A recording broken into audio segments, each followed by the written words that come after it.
Assalamualaikum warahmatullahi wabarakatuh. Hari ini kita nak berkongsi perihal hadis Nabi sallallahu alaihi wasallam. Hadis yang menceritakan perihal tanda kecil kiamat itu bagaimana dalam hadis Nabi sallallahu alaihi wasallam.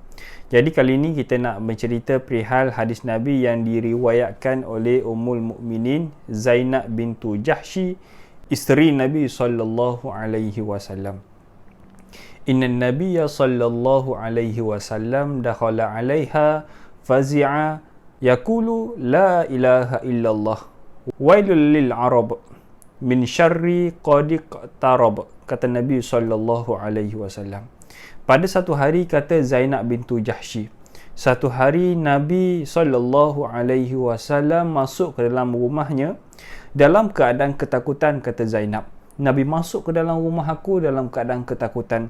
Lalu dalam keadaan itu Nabi bagi tahu la ilaha illallah, demi Allah sesungguhnya celakalah bagi bangsa Arab daripada kejahatan malapetaka yang sudah pun hampir dengan mereka, kata Nabi sallallahu alaihi wasallam. Dan Nabi sambung, pada hari ini telah terbuka dari dinding Ya'juj wal Ma'juj. Seperti ini Nabi mengisyaratkan jari ibu jari dan jari telunjuknya, mengisyaratkan seperti begini.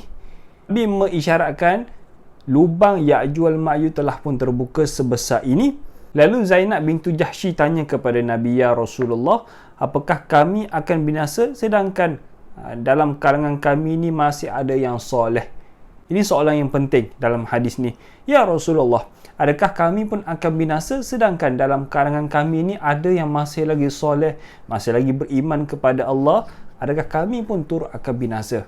Maka jawab Nabi sallallahu alaihi wasallam, ya, jika kejahatan telah pun terlalu banyak. Hadis yang diriwayatkan oleh Bukhari dan Muslim. Maka dalam hadis ni kita boleh faham yang Nabi memberi satu isyarat di zaman Nabi sallallahu alaihi wasallam lagi, yang mana kedahsyatan dan kejahatan Ya'juj wal Ma'juj. Kita tengok balik sirah bagaimana Ya'juj wal Ma'juj dibina benteng tembok oleh Raja Zulkarnain, yang mana menyebabkan pasukan Ya'juj wal Ma'juj tak boleh nak menempuhi dinding itu, terpaksa menggali lubang, terpaksa membuat lubang, memanjat dan sebagainya, semata-mata untuk melepasi dinding Raja Zulkarnain. Tapi tak boleh sehinggakan hari ini. Sampailah satu zaman ketika mana Nabi satu hari Nabi dapat ilham daripada Allah, wahyu daripada Allah, Nabi nampak dinding itu telah pun terbuka sebesar ini. Maka itulah benarlah apa yang disampaikan oleh Nabi sallallahu alaihi wasallam, yang mana bila mana Ya'juj wal Ma'juj itu keluar, maka itulah tanda besar kiamat. Nah, dalam hadis ini kita tengok Nabi menyebut secara spesifik bangsa Arab. Tetapi sebenarnya dalam hadis ini nak merujuk kepada keseluruhan, meliputi seluruh bangsa-bangsa, meliputi seluruh agama. Tak kisahlah dia agama Islam ataupun bukan Islam. Nabi nak bagi tahu kesemuanya, binasalah kamu semua. Tapi kenapa Nabi sebut juga bangsa Arab? Sebab bangsa Arab ini adalah satu bangsa yang pada permulaan yang menerima agama Islam. Satu bangsa yang mula-mula memeluk agama Islam. Dan satu bangsa yang menyebabkan Islam itu tersebar. Sebab itulah Nabi menyebut bangsa Arab. Sebab itulah kita tengok celakalah bangsa Arab bila mana kejahatan itu melebihi akan kebaikan. Maka betul lah apa yang disampaikan oleh Nabi. Dan kita tengok balik dalam hadis-hadis yang lain juga, bila mana kejahatan itu melebihi akan kebaikan, maka akan datanglah hari kiamat. Kita tengok pada hari ini kita tahu banyak orang buat baik.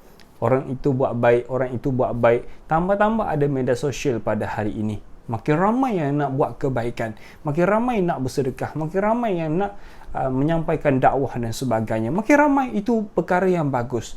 Tetapi ketahuilah, lagi ramai lagi yang buat akan kejahatan. Banyak sangat orang buat kejahatan, cuma kita je tak tahu. Kita je tak tahu.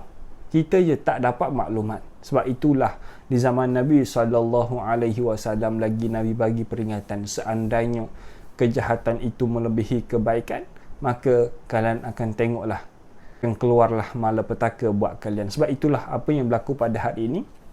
Bila mana seseorang itu melakukan kemungkaran, apa tugas kita? Terus menegur, terus membasmi akan kemungkaran itu. Sebab kita takut kemungkaran itu makin banyak dan akan melampaui akan kebaikan. Sebab kalaulah Allah mendatangkan malapetaka, bencana alam, kemurkaan Allah kepada bumi disebabkan perbuatan kemungkaran itu, bukan hanya kena kepada mereka yang melakukan kemungkaran, tidak, akan kena kepada keseluruhan manusia yang berada di situ. Seperti mana kita tengok apa yang berlaku di beberapa tempat yang lain. Bila mana Allah murka, maka kesemuanya akan kena. Tak kisahlah di Islam ataupun bukan Islam, semua akan diterima azab oleh Allah Subhanahu Wa Taala. Itulah tanda Allah murka kepada seseorang.